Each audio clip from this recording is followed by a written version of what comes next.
नमस्कार दोस्तों, मैं पंकज मिश्रा आप लोगों का अर्पण ज्ञान गंगा में हार्दिक स्वागत और अभिनंदन करता हूं। दोस्तों, आज मैं उपस्थित हूं आपसे बात करने के लिए कि पत्नी वामंगी क्यों कहलाती है।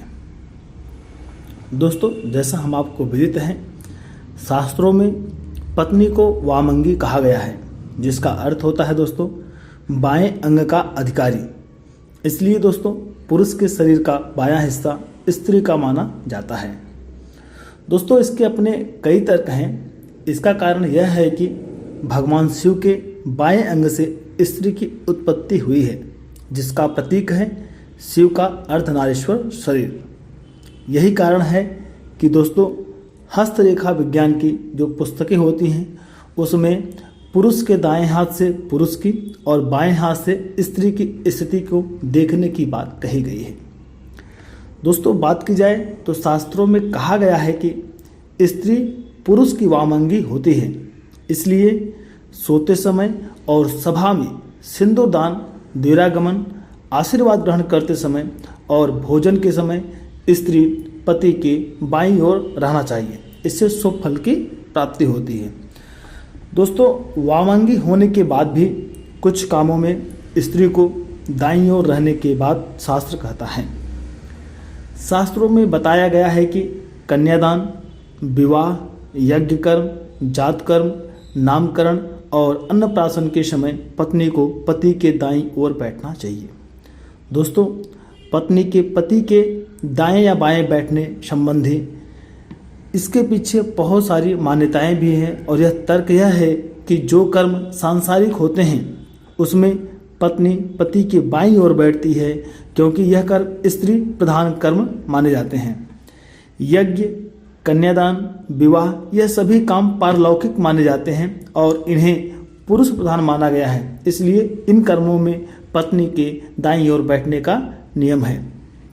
दोस्तों, हमारी जो परंपरा है, हमारी जो सनातन धर्म है, सनातन धर्म में पत्नी को पति की वामंगी कहा गया है, यानी कि पति के शरीर का बायां हिस्सा। दोस्तों, इसके अलावा पत्नी को पति की अर्धांगिनी भी कहा जाता है, जिसका अर्थ है पत्नी पति, जिसका अर्थ है पत्नी पति के शरीर का आधा अंग होती है। दोस्तों, दोनों शब्दों का सार एक ही है, जिसके अनुसार पत्नी के बिना पति अधूरा है। पत्नी ही पति के जीवन को पूरा करती है, उसे खुशहाली प्रदान करती है, उसके परिवार का ख्याल रखती है और उसे वह सभी सुख प्रदान करती है जिसके वह योग्य है।